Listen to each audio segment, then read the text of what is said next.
Everybody, आप सभी का स्वागत है हमारे चैनल और जेंटलमैन्स गेम पे। मेरा नाम है शुभम। और मेरा नाम है अनुराग। तो आज हम लोग डिस्कस करने वाले हैं इंडिया वर्सेस स्कॉटलैंड, जो मैच आज शाम को 7:30 बजे खेला जाएगा दुबई हाँ के मैदान में। हाँ। देखिए, यहाँ पे भी इंडिया के चांसेस बने हुए हैं काफ़ी अच्छे। और इंडिया को अपने अब आगे अगले दोनों मुकाबले जीतने होंगे। और उम्मीद करनी होगी कि न्यूजीलैंड अपना मुकाबला नमीबिया वाला हार जाए। और बेटर नेट रन रेट भी देखिए, यहाँ पे ध्यान देना पड़ेगा इंडिया को। जी जी, ये बात तो ध्यान रखनी पड़ेगी कि नेट रन रेट तो आपको अब हर मैच में ही बनाना पड़ेगा। हाँ। और अच्छे रन रेट आप अगर नेट रन रेट से जीतेंगे हम्म। तभी आपका कुछ चांस रहेगा कि सेमीफाइनल के लिए। हाँ, देखिए, सिर्फ जीत ही यहाँ पे ज़रूरी नहीं है। प्रॉपर नेट रन रेट हो और एक बड़ी जीत हो। और यही विश कर सकते हैं कि इंडिया आगे बढ़े। और एक बड़ी जीत जैसे पिछले मैच में आई थी अफगानिस्तान के विरुद्ध, वैसी एक अच्छी खासी जीत आए। और इंडिया डोमिनेटिंग क्रिकेट क्रिकेट खेले और आगे बढ़े। जी, बहुत बिल्कुल सही। क्योंकि अभी एक मैच और होगा आज, न्यूजीलैंड वर्सेस नामीबिया। हाँ तो वो मैच भी हम लोग के लिए खासा इंपॉर्टेंस रखता है। हाँ। देखिए, नामीबिया के भी चांसेस हैं। पिछले मैच में भी उन्होंने फाइट दी थी और इस टूर्नामेंट में वो फाइट देते हुए आ रहे हैं।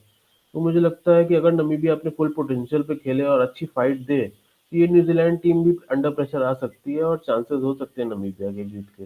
हम्म। क्योंकि अभी अगर आज नामीबिया अगर न्यूजीलैंड को हरा देगी तो न्यूजीलैंड का रन रेट 0.816 से घटेगा जरूर। हाँ, अब पॉइंट कितने से फाइव घटेगा? पॉइंट इसी के आसपास आ पॉइंट जाएगा। थ्री पॉइंट फोर पे अगर आ जाएगा तो इंडिया आराम से इसको पार कर सकता है। हाँ, इंडिया इजीली पार कर सकता है अगर फिर कोई भी इंडिया। टारगेट अगर वो चेस कर सके 14-15 ओवर में, तो वो पार हो जाएगा आराम से। हाँ, और फिर इंडिया उस गेम में भी आ जाएगा। क्वालिफाइंग की रेस में भी आगे काफी आ जाएगा। जी। तो अब इंडिया वर्सेस स्कॉटलैंड के ऊपर मेन डिस्कशन चालू करते हैं हाँ, कि सबसे पहले पहले तो तो मुझे लगता है टॉस टॉस जीत से के क्या ज्यादा करना पहले। चाहिए? टॉस जीत के लिए देखिए, अभी मुझे लगता है रिसेंटली अगर आप देखेंगे तो सिनेरियो चेंज हो रहा है। जो चेस कर रही है टीम, उसके लिए अब इतना भी इजी नहीं है। जो पहले बोला गया था कि बहुत इजी है, वॉक ओवर होगा, लेकिन अब इतना भी इजी नहीं रह रहा है चेस करना। तो मुझे लगता है कि वहां पे भी आप एक फिर से रीथिंक कर सकते हैं अपने डिसीजन के बारे में कि टॉस जीत के क्या करना चाहिए। और पिच को भी देखना चाहिए कि कौन सी पिच पे मैच हो रहा है।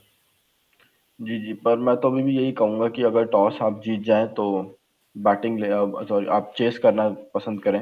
क्योंकि हाँ अगर जब चेस करते हो आपको एक ड्यू फैक्टर आपके मैच से निकल आपके लिए निकल जाता है, आपके फेवर में आ जाता है वो। जो हाँ कि अभी इंडिया के फेवर में अभी तक 3 मैचों में आया नहीं है। हाँ। देखिए, तो चेस तो करना चाहिए, एक रेगुलर एक और एक नॉर्मल अप्रोच उनकी चेस करने की ही होगी। बट जनरली अब हम इतने टाइम से देख रहे हैं कि इंडिया के में पक्ष में टॉस आ नहीं रहा है। तो मुझे लगता है तैयार रहना चाहिए, इस बार प्रिपेयर्ड रहना चाहिए। और बैटिंग फर्स्ट हो या बैटिंग सेकंड हो, दोनों ही कंडीशन के लिए अब अच्छे से प्रिपरेशन करनी पड़ेगी इंडिया को। जी जी, अब प्रिपरेशन तो प्लेयर करेंगे ही। बट टॉस जीत के अब अगर कोई कोई भी टीम टॉस जीत के, आई थिंक दे विल बोल फर्स्ट। हाँ, चेज तो देखिए अब टेम्पलेट बना ही हुआ है। इस पूरे वर्ल्ड कप में आप देखेंगे हर टीम ने चेज ही किया है और जीते भी हैं। लेकिन रिसेंटली मैं देख रहा हूँ थोड़े से कुछ कुछ रिजल्ट्स में फर्क पड़ा है। और इससे इससे लगता है मुझे कि शायद पिचेस थोड़ी सी टफ हो रही है बैटिंग के लिए सेकंड हाफ में भी। तो शायद क्या पता आज के मैच में या फिर आने वाले मैचेस में चेज करना उतना इजी ना रहे। राइट। तो अगले पे आते हैं कि आप कोई स्क्वाड चेंजेस देख रहे हैं इंडिया की तरफ से आज? देखिए, स्क्वाड चेंजेस मुझे अगर मैं देखूंगा भी, बट फिर भी मुझे इंडिया की तरफ से दिखेंगे नहीं, क्योंकि मुझे नहीं लगता कोहली अब चेंजेस करेंगे कोई। मे बी ईशान किशन को रखा था उन्होंने बाहर स्काई की जगह। अगर ईशान रहते वहां पर तो शायद एक बेटर एक्सप्लोजन आपके पास और रहता, हार्दिक पांड्या ऋषभ पंत के साथ साथ ईशान किशन भी उस एक्सप्लोसिव पावर्स का हिस्सा रहते हैं। मैं ये नहीं कह रहा हूँ कि लाइक स्काई के पास एक्सप्लोसिव पावर नहीं है, बट स्काई उतने नीचे भी जस्टिस नहीं है उनकी बैटिंग के साथ। या फिर स्काई को 3 नंबर आना चाहिए या फिर स्काई को उतना नीचे नहीं आना चाहिए। ईशान किशन उससे बेटर ऑप्शन लगता है मुझे। तो आपको लग रहा है कि एक चेंज होगा आज अ, कोहली स्काई करेंगे के? तो नहीं, वो अनचेंज्ड ही जाएंगे, बट होना चाहिए एक चेंज। ओके। मेरे हिसाब से भी अगर अनचेंज साइड ही दिखेगी मेरे हिसाब से, बट अगर हार्दिक पांड्या फिट हैं, क्योंकि पिछले मैच में बैटिंग करते वक्त उनको एल्बो में लगी थी शायद शहजाद के साथ, जब हम्म। उनका कोलिजन हुआ था और एक बॉल भी आके शायद लगी थी। तो अगर वो फिजियो का चेक्स तो होंगे देखिए ही। अगर हार्दिक पांड्या की तो फिटनेस पे, अब अगर वो थोड़े बहुत फिट नहीं भी थे पहले भी, तो उनको खिला दिया गया था। तो मुझे नहीं लगता है कि ये थोड़ी मोड़ी चोटों से अब हार्दिक पांड्या को रेस्ट दिया जाएगा, अभी तक तो दिया नहीं गया है। कंटिन्यूअस उनको बैक किया गया है, और ये एक्सपेक्ट किया जा रहा है कि हार्दिक के पास चाहे जो भी चोट हो वो खेलेंगे ही खेलेंगे, तो राइट, मुझे लग रहा है। 80% पे भी शायद उनको खिला दिया जाए। हम्म। बट अब वही एक मेरे को सवाल उठता है मन में कि अगर वो फिट नहीं है तो शायद वो ना खेले, बट मोस्टली अनचेंज ही जाएगी इंडिया। हाँ, देखिए अब इस पे बहुत डिबेट लंबी हो सकती है कि हार्दिक पांड्या क्यों खेलते हैं, लाइक 100% फिट नहीं। योयो टेस्ट भी पहले होते थे युवराज सिंह और उसके टाइम पे, बट उनको वहां से एलिमिनेट कर दिया गया था, लेकिन यहाँ पे वही योयो टेस्ट दिखते नहीं है अब आजकल के क्रिकेट में। जी जी। और स्कॉटलैंड की तरफ से आपको कोई चेंज? मुझे लगता है स्कॉटलैंड भी अब दो तीन चेंजेस कर सकता है, वैसे स्कॉटलैंड, मुझे जहाँ तक लगता है नए नए प्लेयर्स को और मौका दे सकता है। चांसेस तो उनके अब नहीं है पहुंचने के आगे। हाँ, चांसेस तो वैर उनके काफी टाइम पहले ही खत्म हो चुके थे, हम्म। बट आई थिंक उनका जो पिछला मैच था उन्होंने ठीक ठाक ही परफॉर्म किया था। तो I think they will go unchanged in this match, and वही परफॉर्मेंस अगर ये लोग कंटिन्यू रखें। हम्म। जो पिछला मैच न्यूजीलैंड से ये लोग सिर्फ 16 रन से हारे थे, हम्म। 16 रन कोई बड़ा मार्जिन नहीं होता। देखिए इनके और फास्ट बॉलर्स अच्छे हैं, और इनकी बॉलिंग यूनिट भी ठीक है, मतलब ऊपर से ये लोग विकेट लेते हैं, हाँ और बड़ी टीमों के खिलाफ अब खेल चुके हैं ये, तो इनके पास भी वो एक्सपीरियंस आ चुका है, जरूरी अमाउंट ऑफ एक्सपीरियंस। तो इनको पता है कैसे ऊपर की दो तीन विकेट चटकाना है। अगर जी इंडिया के दो तीन विकेट चटक गए ऊपर से, तो फिर इंडिया के लिए मुश्किल हो जाएगा जीतना, और उसके अलावा ये भी मुश्किल हो जाएगा कि नेट रन रेट को कैसे ऊपर करें। जी जी। इनकी एक वही कमी लगती है कि इनका जो टॉप ऑर्डर है बैटिंग का, हम्म। इनसे शायद मतलब परफॉर्म नहीं हो रहा है उनसे।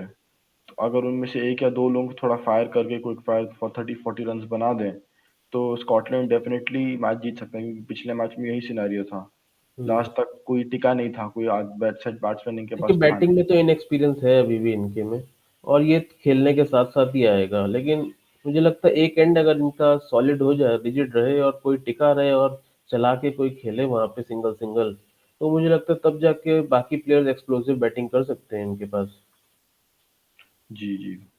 चलिए अब नेक्स्ट पे आते हैं कि फर्स्ट इनिंग्स का स्कोर क्या होगा इस मैदान पे आज के मैच में, जो भी देखिए टीम स्कोर अगर फर्स्ट प्रोडिक्शन बैटिंग करती है। इंडिया वर्सेस स्कॉटलैंड में, मुझे लगता है कि अगर इंडिया बैटिंग करती है तो मुझे लगता है फिर से 200 पे जाना चाहिए, क्योंकि पिच तो अच्छी लग रही है अब ऐसा नहीं है कि विकेट पे बॉल रुक रुक के आ रहा है पुराने टाइम्स की तरह। तो मुझे लगता है कि आप अटैक करिए, स्पिनर्स को खास तौर पे अटैक करिए, और काउंटर अटैक करके रन बनाइए, और पावर प्ले में सबसे इम्पोर्टेंट है, क्योंकि 6 ओवर में अगर आप 60 प्लस रहते हैं तो फिर 200 के लिए बेंचमार्क एक सेट हो जाता है हमेशा, और उसके बाद आप आराम से उस पे पेस कर सकते हैं, आराम से उसको फिर 200 के पार ले जा सकते हैं स्कोर को। जी जी। अभी जैसे आपने बोला कि स्पिनर्स को अटैक करना जरूरी है, और स्कॉटलैंड के पास ऐसा कुछ खासा स्पिनर्स है नहीं हम्म। जो वेरिएशंस करें ज़्यादा या लाइन लेंथ उतना कंसिस्टेंट हम्म। नहीं दिखाए मेरे को। तो हम्म। यहाँ पे स्पिनर्स को अटैक करने का इनके पास मौका है। हम्म। अब देखते हैं क्या होता है। आपको क्या लगता है आज परफॉर्मर ऑफ द मैच कौन रहेगा इंडिया की देखिए तरफ से? परफॉर्मर ऑफ द मैच मुझे फिर लग रहा है कि राहुल अच्छे परफॉर्म करेंगे, और राहुल को ही फियरलेस अप्रोच के साथ आना पड़ेगा। रोहित में भी अगर इस बार वो वैसा अप्रोच के साथ नहीं आते हैं लास्ट मैच की तरह, तो मुझे थोड़ा सा डिसअपॉइंटेड होऊंगा, क्योंकि अब आपके पास कुछ होने को है नहीं, नथिंग टू लूज सिचुएशन में है आप। तो दोनों ही प्लेयर्स को फियरलेस आना चाहिए, और 6 ओवर में 60-70 रन बना के इंडिया को एक अच्छी स्टार्ट देनी चाहिए। जी जी, मेरे को भी लग रहा है कि राहुल करेंगी, पर मेरे को आज कोहली से उम्मीद लग रही है कि कोहली आज एक क्विक अच्छा 60-70 रन मारेंगे। देखिए अगर जल्दी विकेट जाता है तो फिर कोहली पर ही जिम्मेदारी आती है, और कोहली को अब देखिए स्टेप अप भी करना पड़ेगा, आज बर्थडे भी है किंग कोहली का। हाँ। तो उनको पहले तो हैप्पी बर्थडे, और उसके बाद उनको भी आज एक जन्मदिन की अच्छी गिफ्ट मिलेगी स्कॉटलैंड के ऊपर अच्छी जीत से। जी। तो ये रहा हम लोग का match review India versus Scotland का। हम्म। आपको अगर ये पसंद आया तो लाइक शेयर एंड सब्सक्राइब कीजिए। हाँ। हम आपसे विदा लेते हैं यहाँ पे, और मिलेंगे पोस्ट मैच प्रेजेंटेशन पे। Thank you everyone. Thank you.